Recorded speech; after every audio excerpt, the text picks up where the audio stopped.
Mount Everest, the highest point on Earth and a deadly monument to ambition. For decades, it has lured adventurers, professionals, and dreamers from around the world, promising glory at 29,029 feet. But it doesn't care how smart, strong, or skilled someone is. On Everest, a single misstep, a misjudged breath, or an unlucky gust of wind is all it takes to end everything. Today's episode isn't about glorifying the climb. It's about unraveling the truth behind why even the smartest climbers, seasoned professionals with years of experience, still fall victim to this frozen beast. Let's begin, not at the summit, but at home. Dropped into the death zone. How fast Everest breaks the human body. Imagine being ripped from a warm, cozy living room and dropped at the top of Everest. The air's so thin, your lungs feel like they're sucking through a straw. Temperatures drop to -40 degrees Fahrenheit. Your fingers go numb in minutes, your thoughts fog, and soon your body starts shutting down. That's hypoxia, a slow, creeping suffocation caused by low oxygen at high altitudes. It doesn't ask for permission. It just starts breaking your body apart piece by piece. At the summit, even expert climbers have minutes to spare. But death on Everest doesn't wait until you reach the top. It starts hunting you at the base. Tragedy at base camp. The 2015 earthquake avalanche. In 2015, Everest's base camp was buzzing with excitement. Over 1,000 climbers had gathered, ready to shake off the tragedy of the 2014 season and reclaim their dreams. Spirits were high, but Everest had other plans. On April 25th, a 7.8 magnitude earthquake erupted. Its epicenter was 140 miles away, but it unleashed chaos on the mountain. Avalanches thundered down from the heights, crushing the base camp without warning. Two British trekkers, Alex Schneider and Sam Shoput, were inside their tent when the ground trembled violently. Before they could process what was happening, their guide screamed for them to grab their ice axes. Outside, they looked up and saw a wall of snow hurtling toward them. A blast of wind knocked them to the ground. Scrambling for safety, they clawed behind the tents and anchored themselves to the snow. They survived, but many around them didn't. 22 people died. 61 more were seriously injured. Helicopters flew in for emergency rescues, but the devastation was overwhelming. And this wasn't even on the climb. This was base camp, just the beginning. The filth at the foot of the world. Hygiene horror. Most people think Everest is a pristine wonderland. What they don't know is that it's also known as the world's highest garbage dump. Over 75 tons of trash are left behind every year at base camp alone, including more than 21 tons of human waste. The freezing temperatures mean nothing breaks down. You'll see waste scattered across the snow. Add altitude sickness, bacteria, and gastrointestinal issues, and climbers are often battling more than just the cold. Hygiene isn't just bad, it's dangerous. Alexei Bolotov, a legend brought down by a frayed rope. Alexei Bolotov was no rookie. He was a mountaineering legend with countless expeditions under his belt, including the first descent of Lhotse Middle and multiple award-winning climbs. He had tackled Everest before and conquered the world's deadliest peaks. In 2013, Bolotov returned to Everest with a bold goal: carve a brand new route up the dangerous southwest face without supplemental oxygen, porters, or preset camps. He was going alpine style, fast, light, and high risk. He had trained, he had acclimatized, he had done everything right. But on May 15th, while descending just above the Khumbu icefall, his rope caught on a sharp rock. It frayed and snapped. He fell nearly 1,000 feet to his death. There were no mistakes in judgment, no recklessness, just the cruel reality that even the best gear held by the best climbers can fail on Everest. His body was recovered the next day, but his story is a painful reminder. Everest doesn't care how smart or skilled you are. It takes who it wants. Lincoln Hall, declared dead, found alive. In 2006, Australian climber Lincoln Hall had reached the summit and was descending when things took a terrifying turn.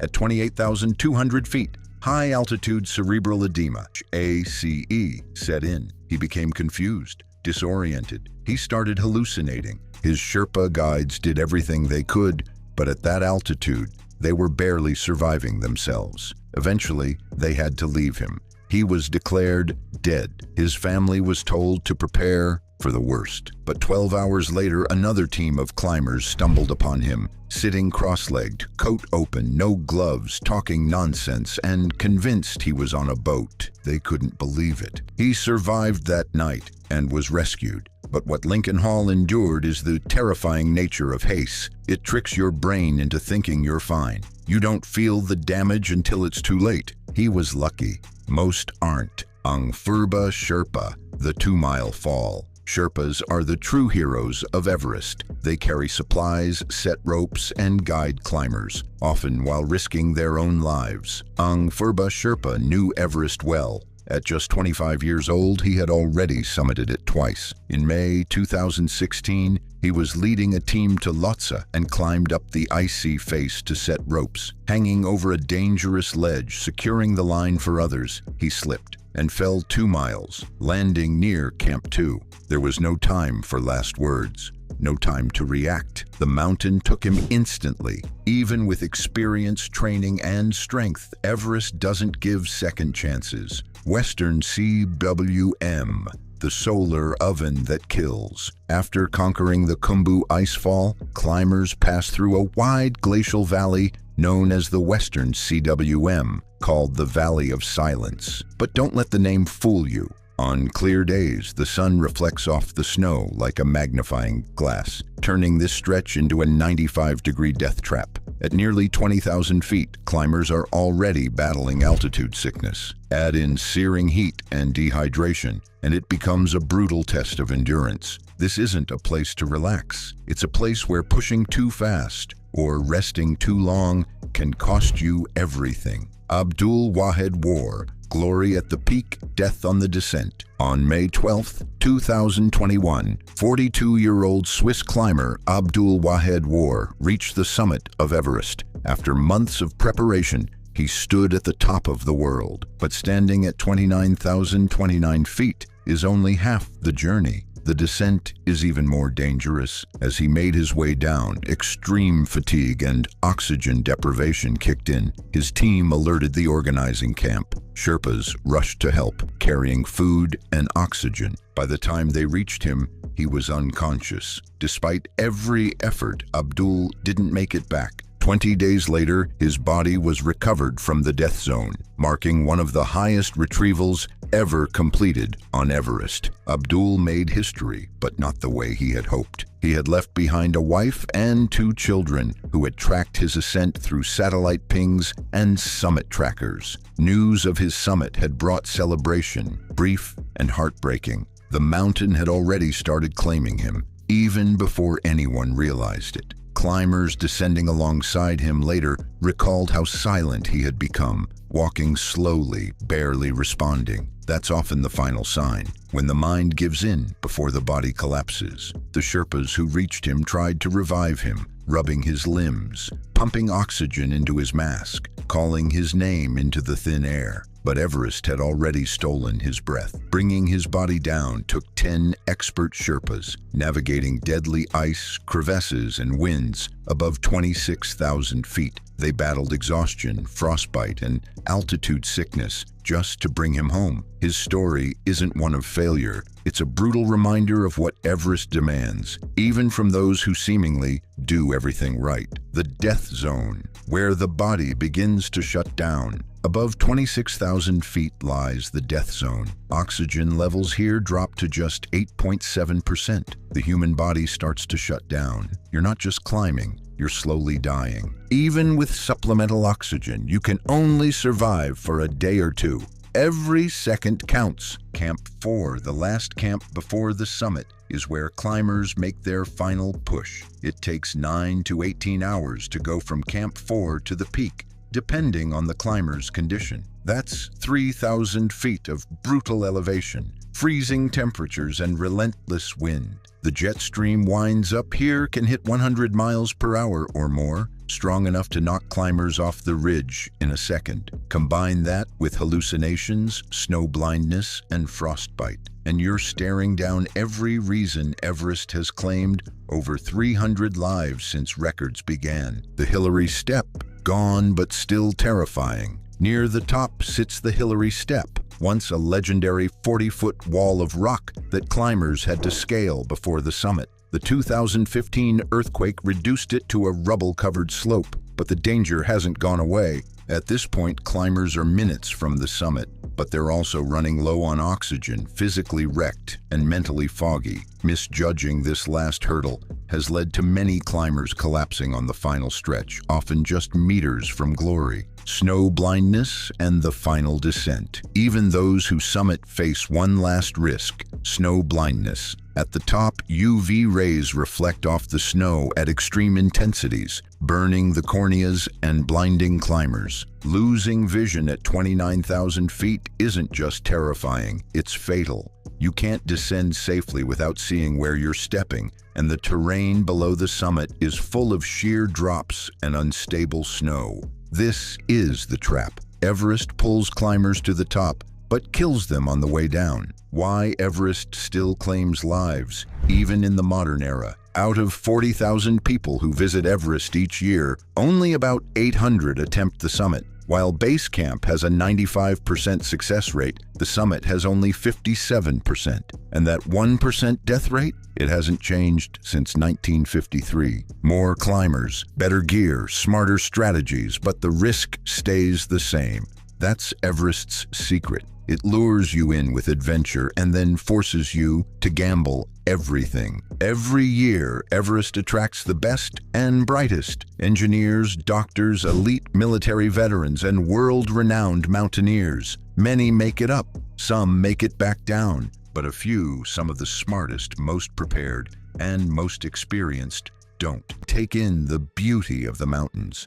There were only 4 people on this trip: DeVito, James, Christina, and one more, all part of a tightly knit group that had originally bonded over a shared love of outdoor adventures. The plan was well thought out. Sleeping bags, tents, gear, even the route was mapped. James and the other guy carried the tents since they had the heavier load, but it didn't matter. The mood was great, the weather was perfect, and the trail was alive with that golden orange hue that only autumn can bring. As the sun started dipping behind the trees, it became clear they wouldn't be making much more progress that evening. With the light fading fast, they set up camp on a hard, rocky surface just off the trail. It wasn't the coziest spot, but it would do. They got a small fire going thanks to James and his lighter fluid, and shared stories and snacks, letting the forest surround them with its calming sounds. But then, just like that, the vibe changed. A scream, sharp, shrill, and distant, cut through the silence. It didn't sound like a joke, and it definitely wasn't a playful shout from another group. This was something else, something primal, a scream filled with fear. Everyone stopped. No chewing, no talking, just eyes locked in silence. They waited for another sound. Nothing came. There was a lot of debate. Should they investigate? Should they pack up? Should they just ignore it? But before any decision could be made, another sound echoed down the mountain. This time, not a scream, but a high-pitched popping sound. Loud, unnatural, not quite a gunshot, not anything familiar. They unzipped the tent and rushed out. But there was no one there. Just darkness. Just silence. No visible figure, no rustling in the trees. Just emptiness. They ran to the girls' tent, yelling their names. They all decided they needed to leave, right then and there. Backpacks were grabbed, sleeping bags abandoned. Whatever or whoever had been out there wasn't sticking around, but they weren't going to risk staying to find out. Navigating down a mountain trail in complete darkness without flashlights isn't just difficult. It's dangerous. But there was no other option. Relying on the moonlight, they walked, stumbled, and pushed forward for hours, stopping only to rest, never to sleep, always listening, always on edge. Finally, they reached the car. The tension didn't break until James drove them 20 minutes down the road, far from the trees, the rocks, and whatever had been stalking their camp. Only then did they fall asleep, cramped in the car, exhausted beyond belief. They never saw anything in the news. No reports of strange activity, no missing hikers, nothing to explain what happened. But the memory, that never left. That night in the Adirondacks, the screams, the footsteps, the shaking, it still sits heavy with them, haunting like the distant echo of that first scream in the night. Story 2. The Everest Apparition. Shadows in the Death Zone. There's something about Everest. It isn't just the tallest peak in the world. It's a graveyard, too. More than 200 people have lost their lives there, and most of their bodies are still scattered across the mountain, frozen in time. And for those who venture into the death zone, that terrifying stretch above 8,000 meters, the line between life and death becomes paper thin. One climber, a true adrenaline junkie, had always lived on the edge. Medication, thrill-seeking, and a string of bold adventures were all just part of his identity. Everest wasn't just a challenge. It was the ultimate test. He went alone, a decision many would call reckless. At base camp, he rested for a day, soaking in the immensity of what lay ahead. But the climb, it started off smooth, beautiful even, until the terrain changed, until he entered the death zone. That's where everything shifted. The air thinned, the temperature plummeted, and for the first time, he saw what he'd only read about, a body half buried in the snow, wedged in a ravine. A stark, cold reminder of what Everest demands. That moment broke something in him. He went from feeling invincible to deeply vulnerable, and it only got worse. He sat down to rest, but rest turned into rumination. His thoughts grew heavier. The thin air made his mind swirl. Talking to himself, he tried to stay grounded. Then, someone approached. Another climber out of nowhere, bumping into him and encouraging him to keep going. The guy was upbeat, strangely persistent. "Come on, let's go," he kept saying, pushing ahead toward the summit. But there was something off. His voice didn't echo like it should have. It sounded surreal, distant, like it wasn't part of this world. The climber decided enough was enough. He wasn't making it to the top. It wasn't worth the risk. But each time he looked back, the strange man was there, gesturing for him to return, smiling with this eerie calmness. At one point, he turned to the stranger and made it clear he was done. He needed to get down. And that's when the man smiled and said something bone-chilling. "Watch me go over the ledge." And he did. Just like that. He stepped off, disappearing over the edge of the mountain. The climber rushed over, expecting to see a body sliding down. But there was nothing. No movement, no marks in the snow, no sound, just empty white. That moment shattered whatever grip on reality he had left. He sprinted down the mountain. The last thing he remembered was the snow blurring around him. Next thing he knew, he was in a bed at the base camp's medical clinic. Apparently, other climbers had found him passed out and carried him down far enough for a rescue team to step in. Later, once home, curiosity took over.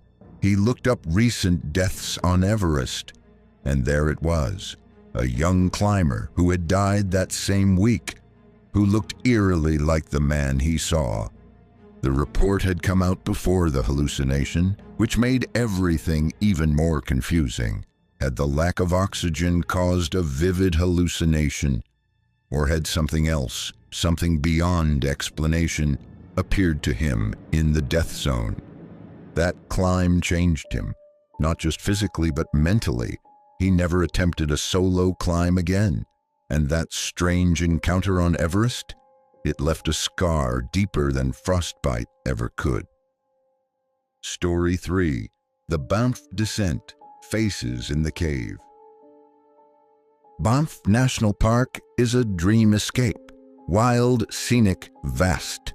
Is the kind of place people go to clear their minds, to find peace in the climb. And for one climber going through a tough breakup, it seemed like the perfect way to get some mental space. With a fully packed climbing bag, ropes, helmet, harness, carabiners and all, the goal was to find a clean wall and top rope a new route. After hiking about half a mile through dense forest, a perfect rock face came into view. A strong tree served as the anchor point, and the setup began. But this wasn't just another climbing session. As the climber rappelled down to set bolts, something unexpected came into view. A large opening in the rock. A cave high up on the wall. Not something you typically find mid-face. A realization hit like a lightning bolt. This cave wasn't empty. Backing away, heart pounding, a flashlight was pulled out. The beam lit up the inside, and that's when two faces appeared. But that climb, meant to be a peaceful escape from a broken heart, turned into a brush with something far more terrifying than loneliness. It smelled strange in there too, like damp earth mixed with something sour, almost like decay, but not quite. The deeper into the cave, the more the air changed, not just in temperature but in pressure, like the atmosphere itself was thicker. Something moved in the blackness before the flashlight turned on. A sliver of motion low to the ground. There were faint whisper-like sounds, unintelligible and disjointed, echoing just behind the buzzing, as if voices were buried beneath it. The air had a pulse like a deep internal vibration that synced with the pounding in his chest. One of the faces had eyes that didn't blink. They were glassy, unmoving, locked onto him with chilling focus. As the climber ran, he could swear he heard shuffling behind him, as though something had crawled out of the cave and was following from just out of sight. Mountain climbing pushes people to their limits, physically, mentally, and sometimes spiritually. But these three stories show that what's truly frightening isn't always the mountain itself. Became the first African to summit Manaslu, the 8th highest mountain on Earth, without supplemental oxygen. That's over 8,000 meters of brutal Himalayan terrain, climbed with nothing but lungs, legs, and sheer willpower. For many climbers, that achievement alone would be the peak, literally and figuratively, of a lifetime. But for Kirui, it was only a stepping stone.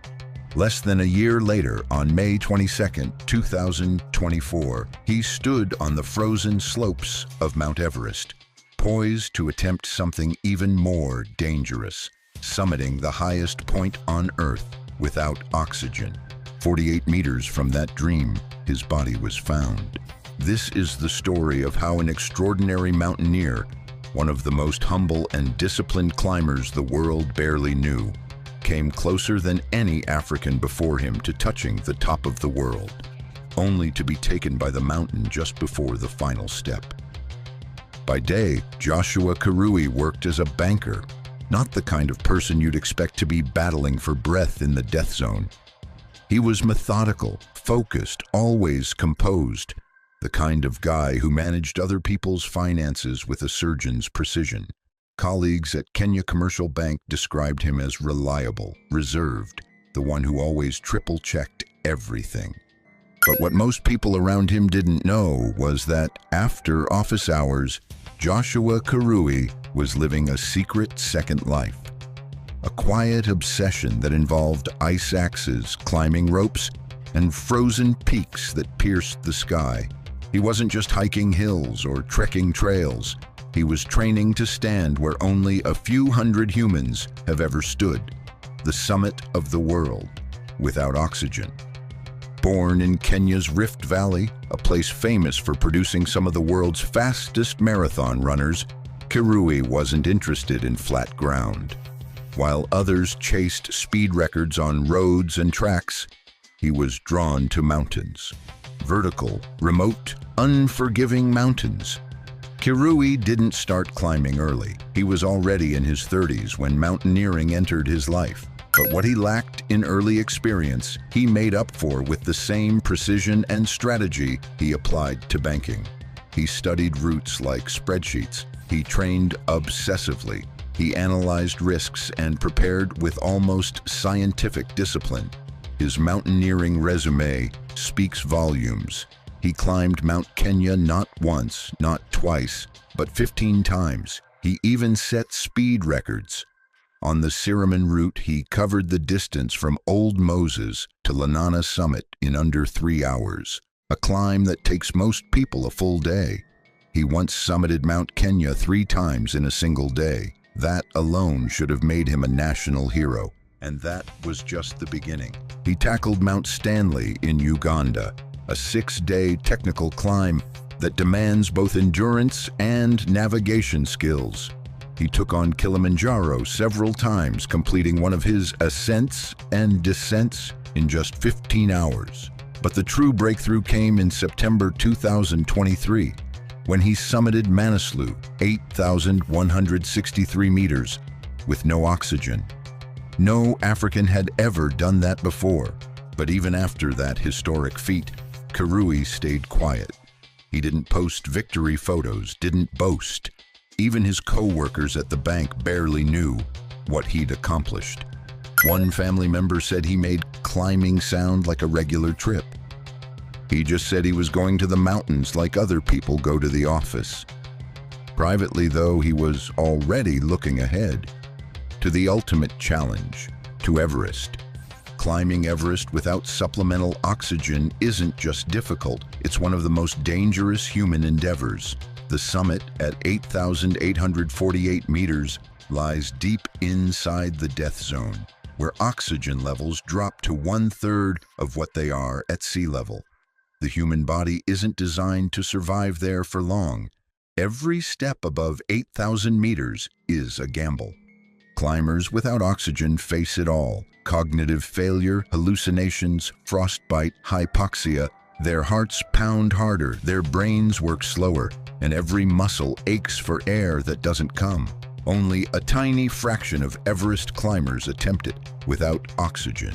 Even fewer survive it. Still, Kirui was determined, not just for personal glory, but for something bigger. He wanted to change how the world viewed African athletes, to prove that they didn't just dominate on roads and tracks, but could also shine in mountaineering's most elite circles. He joined 7 summit treks, one of Nepal's most well-known expedition companies. He was paired with a Sherpa guide named Nawang. For a no-oxygen climb, having an experienced guide isn't just helpful, it's essential. These guides are the ones who sense the unseen, subtle signs of altitude sickness, wind shifts, and body breakdown. They know when to push and, more importantly, when to turn back. Kirui understood that risk deeply. Before the climb, he wrote instructions. If anything went wrong, if he went lights out or started behaving erratically, Nawang was to give him oxygen. His words were clear: "When I realize I'm not Superman." May 22nd, 2024, Camp 4, nearly 8,000 meters above sea level. The weather was good. Skies were clear, winds manageable, a rare opportunity on Everest. Kirui and Nawang began their final push to the summit. They moved slowly, deliberately. Without oxygen, there was no other way. While climbers using bottled air might take 6 to 8 hours, no-oxygen climbers often need twice that. As Kirui climbed, his body was already breaking down. His heart strained to push oxygen-starved blood to his organs. His muscles ached. His mind, normally so sharp and cautious, began to fog. Clear judgment, so vital at that altitude, started to blur. Still, they kept going, step by painful step. At around 8,810 meters, just 38 meters from the summit, Nawang radioed in. Something was wrong. He said Kirui had briefly used oxygen, but was now refusing to descend. His behavior was off. He was acting strangely, but by then both of them were so deep in the death zone that help was almost impossible. What was going through Kirui's mind? Summit fever is real. It's not just a phrase. After years of training, sacrifice, and coming so close to history, the brain can betray the body. Logic gets overpowered by obsession. Even if every sign says, turn back, the summit just steps away, screams louder. Experts believe that by this point, Kirui was likely suffering from hypoxia-induced cognitive failure. He wasn't thinking clearly anymore. He might have believed he could make it, or maybe didn't even fully realize how close to collapse he was. A rescue team was sent from Camp 4. They rushed upward, hoping for a miracle. They were too late. Joshua Cheruyot Kirui was found at 8,800 meters, just 48 meters below the summit. He had fallen into a crevasse, so close, closer than any African had ever been. Nawang Sherpa was never found. When news of the tragedy broke, the mountaineering world mourned. But shock soon turned to outrage when a disturbing detail came to light.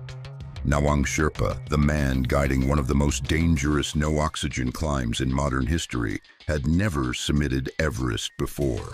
The revelation came from James Moya, a close friend and climbing partner of Kirui. After the tragedy, Moya visited Nawang's family to offer condolences. It was there he learned the truth. Nawang had never been to Everest's summit, not even once. The shock hit like a sudden avalanche. Moya, who had trained and climbed alongside Kirui, couldn't believe what he was hearing. For a climb of this magnitude, especially one without oxygen, the guide's experience can mean the difference between life and death. It raised haunting questions. Had Kirui known? Would he have made the same decisions if he had? Why wasn't this disclosed from the start? Moya didn't go public out of anger, but out of heartbreak. He felt the world needed to understand the full picture, that this wasn't just a tragic accident, it was a system failure. A man attempting one of the most dangerous feats in mountaineering history had been paired with someone who'd never completed the route himself. No blame was thrown toward Nawang's character. Everyone acknowledged his courage. But the facts couldn't be ignored. An elite climber had unknowingly taken one of the greatest risks of his life without being fully informed. For Moya, the silence around Nawang's qualifications wasn't just a footnote, it was a devastating revelation that reframed the entire story. It was a gut punch. How could a company as established as 7 Summit Treks assign a guide with no Everest summit experience to such a high-risk climb? It was like asking someone with a learner's permit to coach in Formula One. In high-altitude mountaineering, guide experience can be the thin line between life and death. A seasoned Sherpa knows when a climber is in trouble before it's obvious, knows the terrain's tricks, knows when to push and when to pull back. That kind of judgment only comes from being there, doing it, surviving it. The fact that Kirui wasn't informed about Nawang's inexperience raises serious ethical questions. Did the company disclose it? Did Kirui assume he was in expert hands? Did he have a choice? The climbing community demanded answers. It wasn't just a tragic death anymore, it looked like a preventable failure. And then came the impossible choice. Kirui's body remained just meters below the summit. Recovering it would have required a team to venture back into the death zone, where even survival is uncertain. After intense discussions with mountaineering experts, rescue coordinators, and their own hearts, Kirui's family made a decision no family should ever face. They chose to leave him where he fell, on the mountain he loved. It wasn't an easy choice. It never is. If you found this story powerful and want more untold tales, stories from Mount Everest aren't just tragic. They're the kind that echo in the mind long after they're told. These aren't quick, sudden endings. They're slow, relentless, and filled with moments where survival seemed possible until it wasn't. 3 men, each from different worlds, each driven by deeply personal reasons, met their end on this mountain. One returned year after year, losing parts of himself along the way until there was almost nothing left to give. Another had guided dozens to the top, but chose to stay behind for a client when it meant certain death. And one more? He rode down the slopes on a snowboard and vanished forever. These are the kinds of stories that make people question why anyone climbs Everest at all. But maybe the better question is, what made these men keep going when everything told them to turn back? Nobukazu Kuriki, the man who climbed with one finger. May 21st, 2018. For most people, it was a normal Sunday. For Nobukazu Kuriki, it was another attempt to reach the highest point on Earth, a place he had chased for years and never conquered. But this was not a casual dream. This was an obsession carved into frostbite scars and failed expeditions. 6 years earlier, Nobukazu had been trapped in a crevasse at 27,000 feet, just 229 feet short of the summit. 2 days in the freezing dark left him with only one finger. 9 were gone to frostbite. That kind of loss would be enough to end climbing dreams for most people. But for him, it was just another chapter. This wasn't his first attempt. It wasn't even his second. This was number 8. Unlike many mountaineers, he preferred to climb in autumn, a season harsher and lonelier than spring. That meant fewer people on the summit, but it also meant facing dangerous weather patterns that scared most away. He also avoided supplemental oxygen whenever possible, pushing his body to its absolute limits. Dangerous? Absolutely. But to him, that was the point. This time, however, was different. Nobukazu went in spring. His team was uneasy. They begged him to reconsider, warning that his single remaining finger could mean disaster if ice formed and he needed to self-arrest. He promised them he'd turn back if anything felt wrong. He started that Sunday morning posting updates to Facebook as he climbed. Past Camp 1 on his way to Camp 2, the weather began to change. The temperature dropped sharply. Anyone else might have retreated right there, but for someone used to extreme cold and high winds, it wasn't enough to shake him, at least not yet. Years earlier, in 2015, he had been the first to attempt Everest after a devastating earthquake that killed 19 and injured 61 at base camp. If that didn't deter him, why would a little cold now? Still, as the weather worsened, his determination began to fade. He decided to turn back, perhaps sensing that his body, already missing so much, couldn't afford another mistake. On his way down, things took a turn. Maybe he was feeling sick. Maybe altitude sickness was setting in. Perhaps he found a cave or shelter and planned to rest until morning. His last Facebook post read, "I feel the pain and difficulty of this mountain." At base camp, his team noticed his headlamp had gone dark. Radio calls went unanswered. Panic set in. The next morning, a search began. He was found at Camp 2, 4,600 feet below the summit. The cause, altitude sickness and frostbite. Think about that. 8 attempts, years of preparation, and his life's dream still just out of reach. On Everest, the mountain doesn't care how much you've given. Rob Hall, the guide who wouldn't leave his client. May 10th, 1996. Rob Hall wasn't just another climber on Everest. He was a legend in the guiding community, with a reputation for leading successful expeditions. He had already summited Everest 5 times and helped 39 clients reach the top. This was supposed to be another win. Years earlier, he had stunned the climbing world by completing the 7 summits, the tallest peaks on each continent, in just 7 months. He started with Everest, the most challenging, and worked down from there. That achievement opened doors for him, including starting his own guiding company. On this climb, one client stood out: Doug Hansen.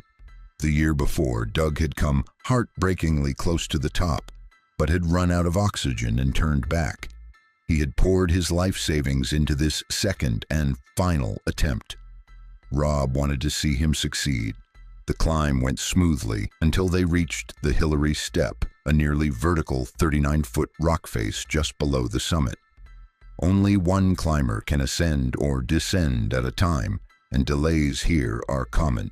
But time on Everest is a life-or-death factor. There's a rule: if you aren't heading down by 2 p.m., you turn back.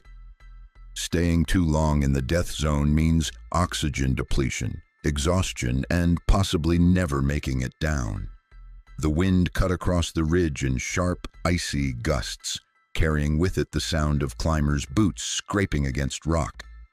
Rob glanced often at his watch, aware of the minutes slipping away, but his eyes kept drifting back to Doug, whose steps were growing slower and more labored. Rob knew this rule well, but with Doug still behind, struggling, Rob didn't turn him around. Instead, he waited. Doug reached the summit around 4:30 p.m., hours too late. It must have been an incredible moment for Doug, but the weather was already changing. Dark clouds were rolling in fast from the west, swallowing the horizon in a matter of minutes. The temperature dropped sharply, and the wind howled with the promise of a storm. On the way down, Doug collapsed. Maybe it was exhaustion, maybe the thin air, maybe simply reaching his dream and having nothing left to give. Rob tried to help, but Doug wouldn't move. He shook his shoulder, spoke urgently through the wind, but the only response was silence and the sound of their own ragged breathing. Rob faced a choice: leave his client or stay. He stayed. As the storm closed in, visibility dropped to almost nothing. Just a swirling wall of white. They were trapped without shelter or oxygen. The cold seeped into their bones until even the act of speaking felt like an effort. Rob radioed for help, but no one could reach them. Hours later, he made one last call, not to his team, but to his pregnant wife, John, in New Zealand. Calm despite the cold and thin air, he told her he was comfortable and in no pain. He told her to sleep well and not worry, and then he named their unborn daughter, Sarah. The wind screamed over the ridge as though the mountain itself was listening. The next morning, Sherpas spotted Rob still alive but unable to move. Frost had taken hold of his limbs. His face turned toward the slope as though still looking for a way down. He died later that day at 28,700 feet. Exposure and hypoxia claimed him, but in truth, it was his decision to stay with a client when survival meant leaving that makes his death unforgettable. On a mountain where most are forced to choose themselves over others, Rob's final choice was to remain. And that's why his story still haunts Everest. Marco Siffredi, the snowboarder who disappeared into the void. Not all Everest dreams are about standing at the summit. For Marco Siffredi, the dream was about riding it. In 2001, the 23-year-old French snowboarder became the first to descend Everest on a snowboard, taking the Norton Couloir route. It was a nearly 10,000-foot drop down the north face. It was dangerous, exhausting, and legendary. But Marco wanted more.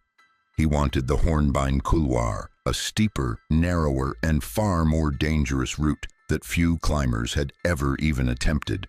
In 2002, he returned. The signs weren't good. He forgot to bring the small wooden cross he always carried for luck. The mountain was nearly empty. Conditions were unstable, and most climbers had already gone home for the season. The wind carried an eerie stillness, the kind that makes even the most seasoned climbers uneasy. His Sherpas noticed he was quieter than usual.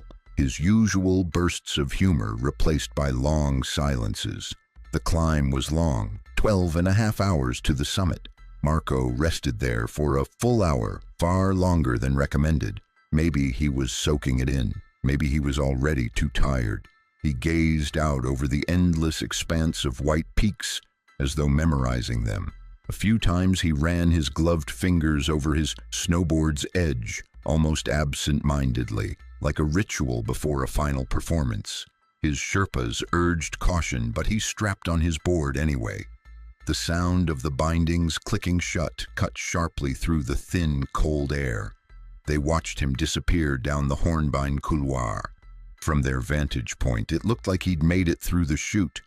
But when they reached the North Col, there were no tracks, no sign of him.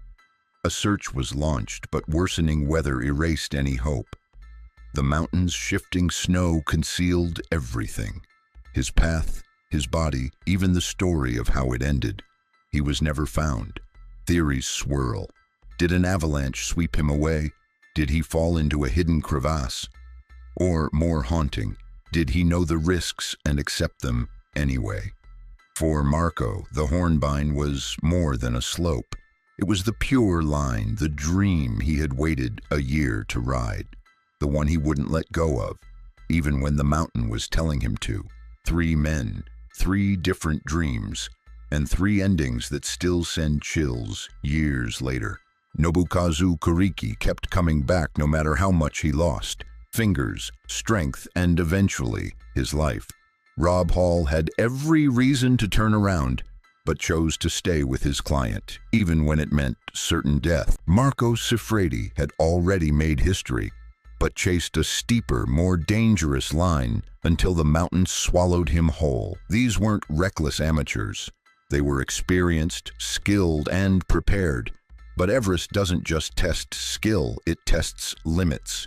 And sometimes it finds them. On this mountain, the smallest delay, a shift in the wind, or a choice to take one more step can decide everything. And when the mountain decides its time, even the most prepared can't bargain their way down.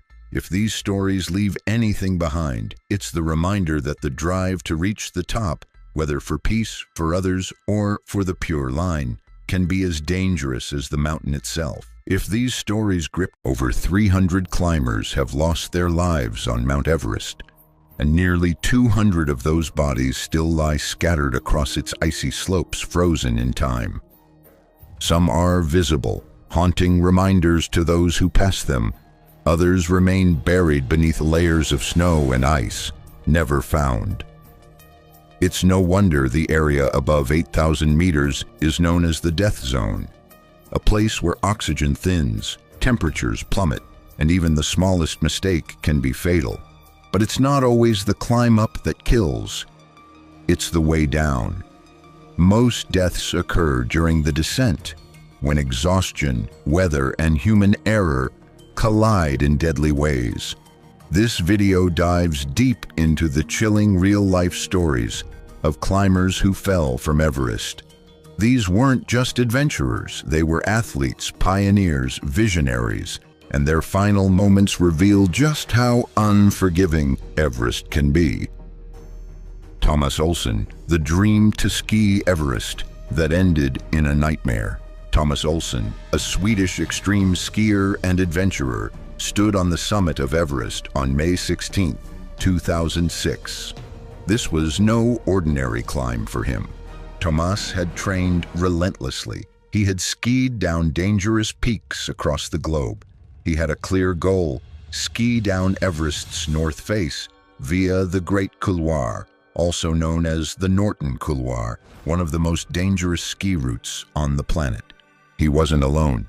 Norwegian climber Tormod Granheim was by his side. Together they had tackled some of the world's most dangerous climbs. But Everest isn't just a taller mountain, it's a different kind of beast. After summiting around noon, they started their descent. Everything seemed under control until Thomas's left ski broke. Anyone who's skied knows a broken ski is bad news. On Everest, it's potentially lethal. They tried to fix it: tape, climbing gear, anything they had. The fix was weak, but they had no choice but to continue. They reached a rocky cliff, about 45 meters high. The anchor points were unreliable. The rock was solid, but there wasn't much ice for grip. Improvising, they used snow stakes and an ice axe. Thomas went first. About 30 meters down, disaster struck. The anchor failed. Thomas fell into the Norton Couloir, a 10 to 15 meter drop at first, but he didn't stop there. He tumbled down the face, sliding thousands of feet toward the Rongbuk Glacier below. Tormod, watching helplessly, tried to secure a better anchor, but it was already too late. Thomas had fallen approximately 2,500 vertical meters, an almost incomprehensible descent. Tormod was still in danger. His oxygen mask had broken, and now he had to complete the descent without supplemental oxygen on a damaged anchor and shaken by what he had just seen. He carefully climbed down and skied the rest of the couloir alone. Along the way, he found Thomas's gear, but the snow was undisturbed, no signs of struggle. Thomas had likely been unconscious from the very first impact. A day later, a team of Sherpas and Thomas's colleagues found his body at 6,700 meters. To prevent further danger, they moved it to safer ground, and a helicopter airlifted it from the mountain. Thomas's death was the 8th that Everest season. He had dreamed of skiing the 7 summits, the highest peak on each continent.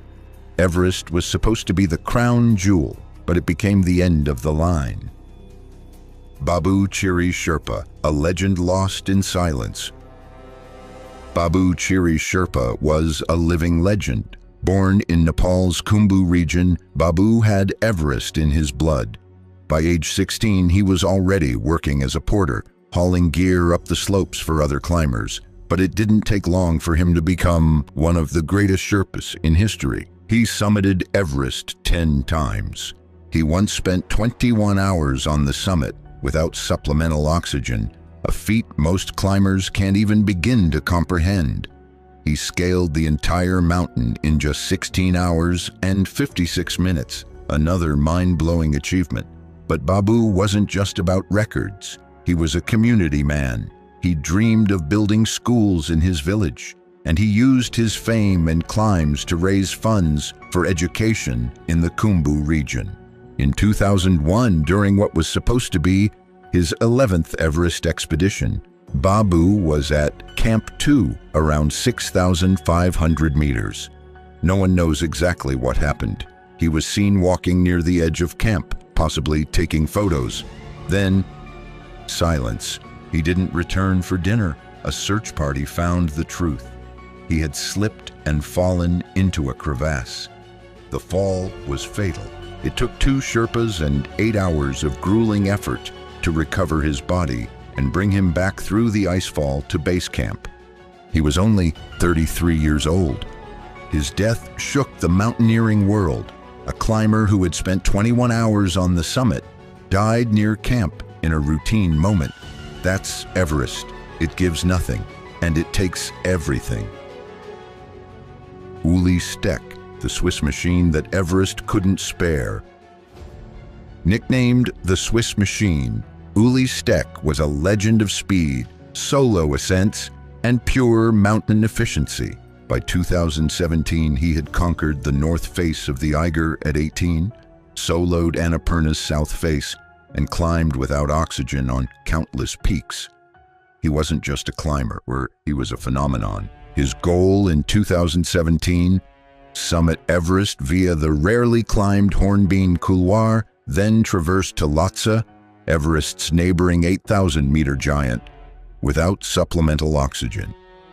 He arrived in Nepal with Tenji Sherpa as his partner, but plans shifted. Tenji suffered frostbite. Ueli forged ahead alone. He pushed himself through intense training climbs, from base camp to Camp 3 and back in a single day. While others rested, Ueli trained. What made Ueli different wasn't just his speed, it was his mindset. He approached every climb with laser focus, stripping away anything unnecessary. No ego, no drama, just raw determination.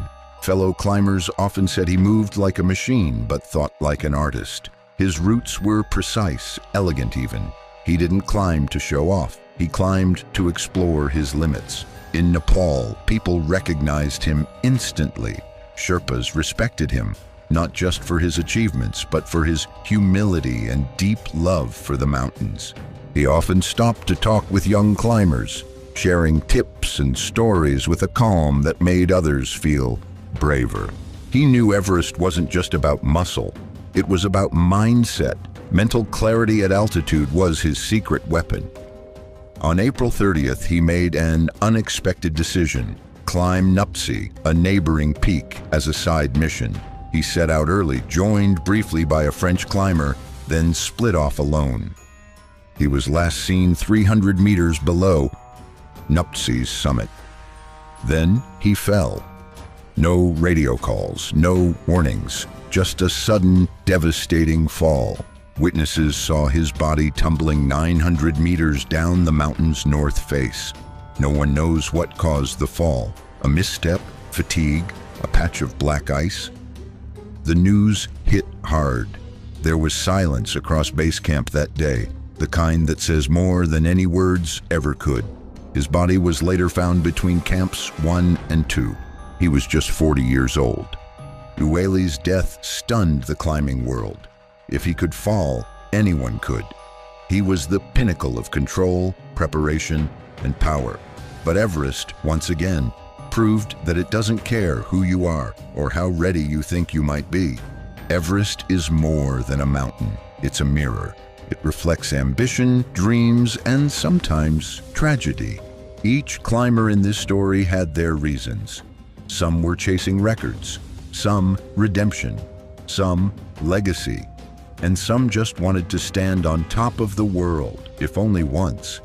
But Everest doesn't give out victories easily. It demands everything. For many, the price is too high. The stories of Daniel Patterson, Tenji Sherpa, Thomas Olsen, Babu Chiri Sherpa, and Uwali Stek serve as solemn reminders.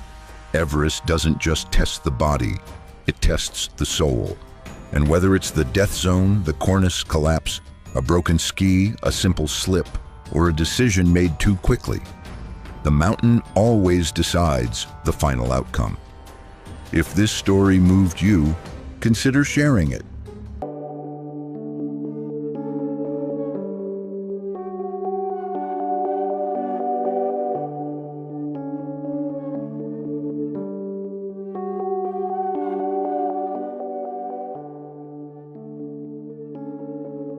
Have you ever noticed how some stories vanish before they even begin? In a world where every moment is live-streamed, tweeted, or posted, how does something like a death on Mount Everest simply disappear? It's May 2025. The air in Nepal is crisp with the start of another Everest climbing season. The Khumbu Valley is alive with tension and anticipation. Sherpas prep gear, climbers check oxygen tanks, and base camp buzzes like a temporary city. Everyone there shares one dream: to stand on the roof of the world. Among them is a man few notice, not famous, not loud, just quietly present. His name is Kim Jun, 36 years old, a South Korean engineer who's not chasing sponsorships or social media clout. No major brand logos stitched into his parka. No documentaries following his journey. He's just there, focused, calm, almost invisible. But the people who did notice Kim could tell. This wasn't just a bucket list climb. There was weight behind every step he took. Not the weight of gear. Something heavier, something emotional, something that followed him like a shadow up that mountain. 2 years earlier in 2023, Kim's younger brother, Min Jun, died in a hiking accident in Korea's Taebaek Mountains. They recovered the body, but they never recovered Kim. After that, he became obsessed. Friends remember him watching expedition videos deep into the night, taking notes about routes, altitudes, oxygen strategies, like he was preparing for something more than just a climb. One phrase kept slipping from his mouth: Mountains give. Mountains take. I need to understand why. So when he left Seoul in late April 2025, his friends and family didn't question it. They understood. This wasn't for fame. This wasn't for the summit photo. This was personal. It was for Min Jun. It was for answers. By the time Kim arrived at Everest Base Camp, it was already a buzzing mess of tents, chatter, and helicopter noise. Climbers from every corner of the world unpacked gear, checked vitals, and mentally prepared for the harshest test on Earth. Kim joined a small guided expedition team, mostly keeping to himself. One Sherpa later described him as the man with haunted eyes. And yet, something about his presence felt off. Not bad, just strange. Like he was there but already somewhere else in his mind. He avoided journalists, refused interviews, never posted a single photo to social media. His name didn't even appear on the official climber registry until later, almost like someone added it after the fact. Quietly, why would someone want to hide that he was even there? Still, the climb began as they always do, through the Khumbu icefall, a maze of towering ice blocks and deep crevasses. Then to Camp 1, Camp 2. The higher they went, the thinner the air got. But Kim was steady, not fast, not flashy, just focused. Some said he barely spoke except to ask about the weather. Then something strange happened at Camp 2. One night, Kim's oxygen mask malfunctioned. The team offered him a spare regulator, but he shook his head, said, "I'll manage." His voice was weak. The Sherpas begged him to turn back, but he didn't. He pressed on. By May 9th, he reached Camp 3. Clinging to the icy wall of Lhotse face, wind screamed across the tents. Climbers huddled for warmth, passing time with chatter or sleep. But Kim sat alone, scribbling in a small black notebook, writing fast, focused. That notebook would never be found again. 2 days later, May 11th, Kim joined the summit push. The weather window was brief, brutal, and overcrowded. Climbers lined the fixed ropes like ants on a thread. Kim stood in the middle of that human chain, his hood pulled tight, his eyes locked on the summit. At Camp 4, the infamous death zone, oxygen is a luxury and time is borrowed. Witnesses say Kim collapsed there just for a moment, gasping. His Sherpa guide told him to stop. Kim's answer, "I must go." And he did. At 3:20 a.m. on May 12th, near the Hillary Step, Kim was seen alive for the last time. And then, nothing. No headlines, no obituaries, no social media posts. Silence. Normally, when someone dies on Everest, the news spreads fast. Photos, names, tributes. But with Kim, nothing. His name disappeared from expedition records. Even climbers who'd seen him were told they must be mistaken. No Korean climber died here this year, they were told. How can a man vanish from the most watched mountain on Earth and from history itself? Some believe it was politics. South Korea was in a sensitive diplomatic moment. A death on Everest during a national holiday. Bad optics. Others believe it was more sinister, that Kim's death exposed negligence, or that the guiding company made a decision they couldn't afford to admit. Kim's malfunctioning mask at Camp 2? A Sherpa later claimed he'd asked for a spare from the gear cache, but it was empty. Equipment, they were told, had been delayed, stuck at base camp. But Sherpas, no logistics. That didn't add up. Some whispered the company didn't want to waste gear on an unsponsored, quiet climber. If Kim had died because of a fixable malfunction, it wasn't just a tragedy, it was liability. Other climbers began to whisper. Some said they saw a tarp-covered body near Camp 4, quietly dragged away. One climber even took a photo showing a yellow boot in the snow. But days later, that photo disappeared from his phone. Deleted, not by him. Back in Seoul, Kim's mother waited for a call that never came. She checked news apps, refreshed her messages. Nothing. She contacted the climbing company. Their response? We have no record of a client by that name. Imagine that. Your son flies to Nepal, sends a selfie from base camp, and then the company swears he was never there. Rumors swirled. Maybe Kim climbed under a false identity, but fellow climbers saw his Korean passport. His permit existed. Late in the registry, yes, but it was real. So why the denial? Then came the leak. On June 1st, an email circulated among Everest insiders. It came from a supposed Nepali official. It stated that a Korean male climber, aged 36, died near the South Summit on May 12th. The email listed the altitude, time of death, even named a Sherpa witness. Within hours, the email vanished, but not before screenshots were taken. This wasn't just a missing climber. This was a deliberate erasure. And then came a new twist, a torn page, found near Camp 4, Korean script, barely legible but chilling. It read, "If I don't return, know this. They are watching. The mountain is not the only danger." Kim's black notebook wasn't just journal entries, it was evidence, names, coordinates, observations.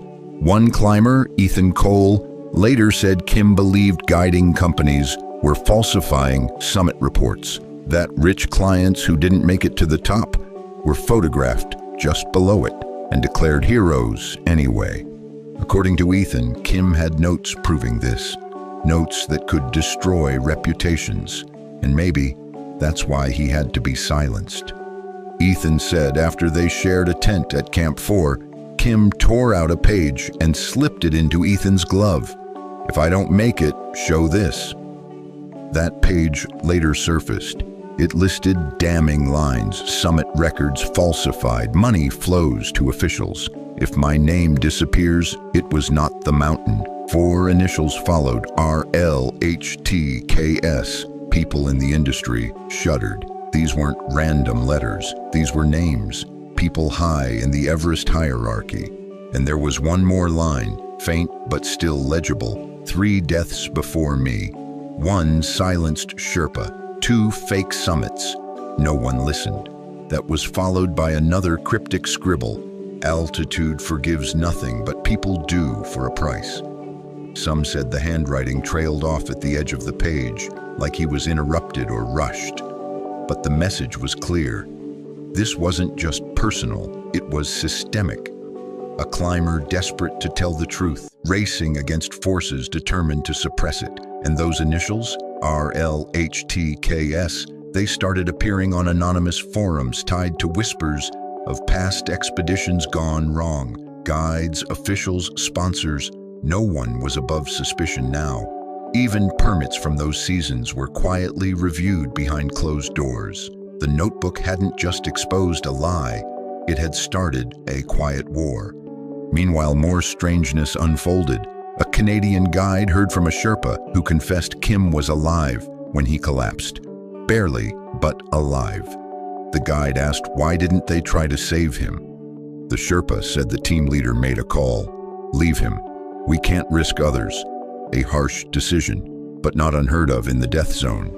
What was unheard of? What happened after? The body, he claimed, was moved. Not just left behind, hidden, tucked away in a remote crevasse, away from the usual path. That was something else entirely. Then came the video.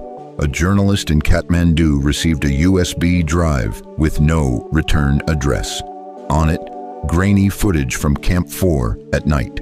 Headlamps flickering, figures dragging something large across the snow. One voice in Nepali, "Hurry!" before sunrise. What they dragged was unmistakably human. The journalist tried to publish. His article was pulled within hours. Then he disappeared. People whispered about a network, not just one company or one government. A system, money, image, power, fear. Kim, they said, had gotten too close to the truth, and someone wanted that truth buried. The black notebook, the torn page, the yellow boot. All of it told a story louder than any official report. But Kim's mother wouldn't let the silence win. She pressed on, spoke to local reporters, held up his last photo, prayer flags fluttering at base camp, and asked the world not to forget. Then a man named Oren stepped forward.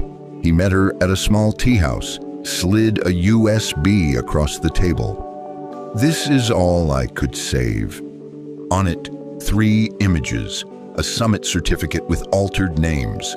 A climber posed just below the peak passed off as the summit, and Kim sitting outside his tent, notebook in hand. The timestamp, 24 hours before he vanished. Oren wouldn't say more, just that the notebook wasn't lost. It was taken. In early August, a dark web page appeared briefly. Fragments of Kim's notes typed out. One line echoed, "He was not the first. He will not be the last. Stop digging." But people didn't stop. A Sherpa finally posted anonymously on an encrypted forum, said he was ordered to move Kim's body, not leave it, not mark it, hide it. Why? So no one would find it, he wrote. And the notebook, it was taken. The whispers were now a storm. And then, one more twist. A climber released a video from Camp 4, inside a tent, voices arguing. Kim's voice is clear, exhausted, but determined. "They paid for lies," he says. "If I speak, they'll erase me." Another voice snaps back. "Shut up. You don't know what you're doing." The video ends, but the silence finally cracked. Mrs. Kim held a press conference outside the South Korean parliament. She held up the note, her son's handwriting trembling in the wind. "My son did not die because of Everest. He died because of lies." The clip went viral. Hashtags surged, questions exploded. The Everest industry denied, called it hysteria. But the denials only made the truth ring louder. Then a final image surfaced. A photograph, a yellow boot half buried in snow. The same kind Kim wore. On the back, in shaky English, "Do not search." But it was too late. Kim's voice had been found, and it wouldn't be silenced again. His story isn't just about a man lost to the mountain. It's about a system that lets some vanish without a trace, while protecting others at all costs. His mother still holds on to that smudged photo, next to his picture beneath the prayer flags. And as long as someone remembers, Kim Jun hasn't disappeared, because Everest may be tall, but not even Everest can bury the truth forever. Thank you for 1,000 meters of brutal Himalayan terrain, climbed with nothing but lungs, legs, and sheer willpower. For many climbers, that achievement alone would be the peak, literally and figuratively, of a lifetime. But for Kirui, it was only a stepping stone. Less than a year later, on May 22, 2024, he stood on the frozen slopes of Mount Everest, poised to attempt something even more dangerous, summiting the highest point on Earth without oxygen. 48 meters from that dream, his body was found. This is the story of how an extraordinary mountaineer, one of the most humble and disciplined climbers the world barely knew, came closer than any African before him to touching the top of the world, only to be taken by the mountain just before the final step. By day, Joshua Kirui worked as a banker, not the kind of person you'd expect to be battling for breath in the death zone. He was methodical, focused, always composed, the kind of guy who managed other people's finances with a surgeon's precision. Colleagues at Kenya Commercial Bank described him as reliable, reserved, the one who always triple-checked everything. But what most people around him didn't know was that after office hours, Joshua Kirui was living a secret second life. A quiet obsession that involved ice axes, climbing ropes, and frozen peaks that pierced the sky. He wasn't just hiking hills or trekking trails. He was training to stand where only a few hundred humans have ever stood, the summit of the world, without oxygen.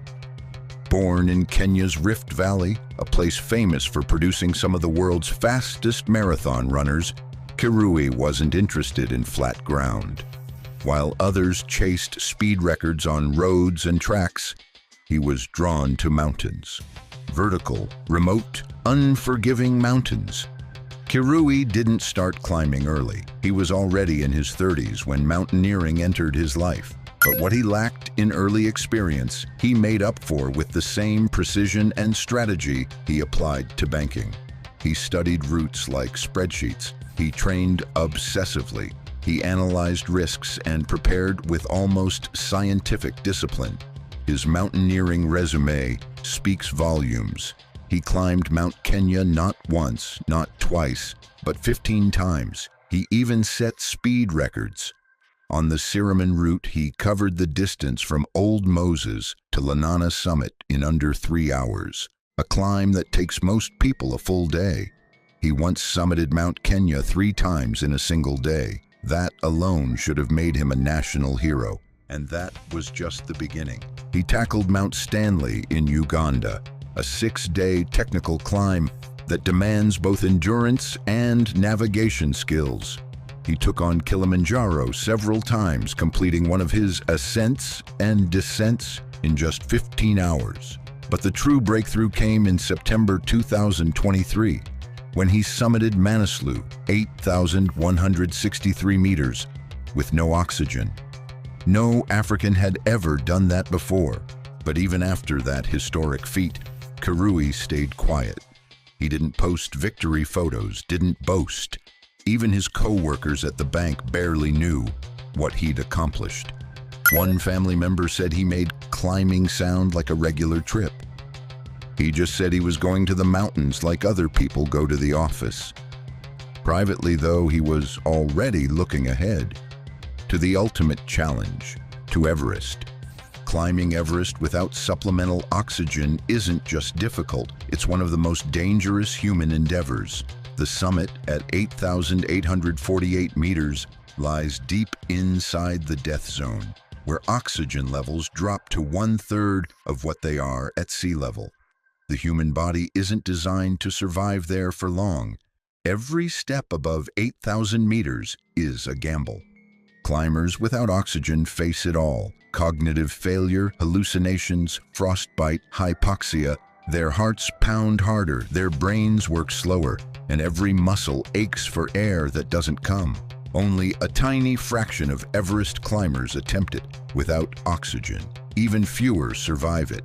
Still, Kirui was determined, not just for personal glory, but for something bigger. He wanted to change how the world viewed African athletes, to prove that they didn't just dominate on roads and tracks, but could also shine in mountaineering's most elite circles. He joined 7 summit treks, one of Nepal's most well-known expedition companies. He was paired with a Sherpa guide named Nawang. For a no-oxygen climb, having an experienced guide isn't just helpful, it's essential. These guides are the ones who sense the unseen, subtle signs of altitude sickness, wind shifts, and body breakdown. They know when to push and, more importantly, when to turn back. Kirui understood that risk deeply. Before the climb, he wrote instructions. If anything went wrong, if he went lights out or started behaving erratically, Nawang was to give him oxygen. His words were clear: "When I realize I'm not Superman." May 22nd, 2024, Camp 4, nearly 8,000 meters above sea level. The weather was good. Skies were clear, winds manageable, a rare opportunity on Everest. Kirui and Nawang began their final push to the summit. They moved slowly, deliberately. Without oxygen, there was no other way. While climbers using bottled air might take 6 to 8 hours, no-oxygen climbers often need twice that. As Kirui climbed, his body was already breaking down. His heart strained to push oxygen-starved blood to his organs. His muscles ached. His mind, normally so sharp and cautious, began to fog. Clear judgment, so vital at that altitude, started to blur. Still, they kept going, step by painful step. At around 8,810 meters, just 38 meters from the summit, Nawang radioed in. Something was wrong. He said Kirui had briefly used oxygen but was now refusing to descend. His behavior was off. He was acting strangely, but by then both of them were so deep in the death zone that help was almost impossible. What was going through Kirui's mind? Summit fever is real. It's not just a phrase. After years of training, sacrifice, and coming so close to history, the brain can betray the body. Logic gets overpowered by obsession. Even if every sign says, turn back, the summit just steps away, screams louder. Experts believe that by this point, Kirui was likely suffering from hypoxia-induced cognitive failure. He wasn't thinking clearly anymore. He might have believed he could make it, or maybe didn't even fully realize how close to collapse he was. A rescue team was sent from Camp 4. They rushed upward, hoping for a miracle. They were too late. Joshua Cheruyot Kirui was found at 8,800 meters, just 48 meters below the summit. He had fallen into a crevasse, so close, closer than any African had ever been. Nawang Sherpa was never found. When news of the tragedy broke, the mountaineering world mourned. But shock soon turned to outrage when a disturbing detail came to light. Nawang Sherpa, the man guiding one of the most dangerous no-oxygen climbs in modern history, had never summited Everest before. The revelation came from James Moya, a close friend and climbing partner of Kirui. After the tragedy, Moya visited Nawang's family to offer condolences. It was there he learned the truth. Nawang had never been to Everest's summit, not even once. The shock hit like a sudden avalanche. Moya, who had trained and climbed alongside Kirui, couldn't believe what he was hearing. For a climb of this magnitude, especially one without oxygen, the guide's experience can mean the difference between life and death. It raised haunting questions. Had Kirui known? Would he have made the same decisions if he had? Why wasn't this disclosed from the start? Moya didn't go public out of anger, but out of heartbreak. He felt the world needed to understand the full picture, that this wasn't just a tragic accident, it was a system failure. A man attempting one of the most dangerous feats in mountaineering history had been paired with someone who'd never completed the route himself. No blame was thrown toward Nawang's character. Everyone acknowledged his courage. But the facts couldn't be ignored. An elite climber had unknowingly taken one of the greatest risks of his life without being fully informed. For Moya, the silence around Nawang's qualifications wasn't just a footnote, it was a devastating revelation that reframed the entire story. It was a gut punch. How could a company as established as 7 Summit Treks assign a guide with no Everest summit experience to such a high-risk climb?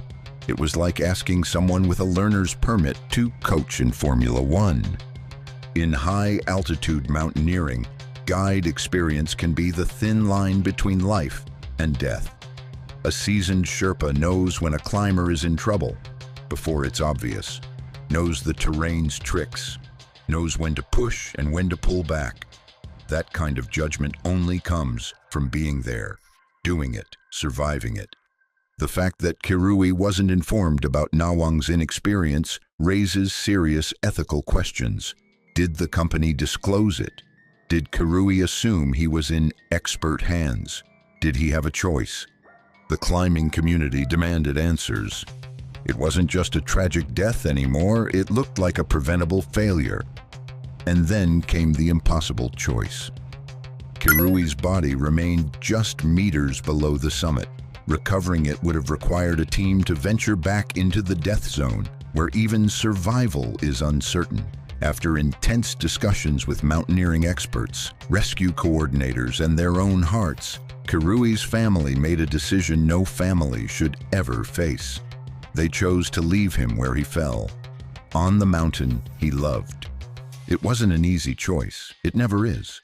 If you found this story powerful and want more untold tales from the edge of human endurance, don't forget to like, subscribe, and hit the bell icon. And if you're already part of this channel's journey, thank you for climbing with us.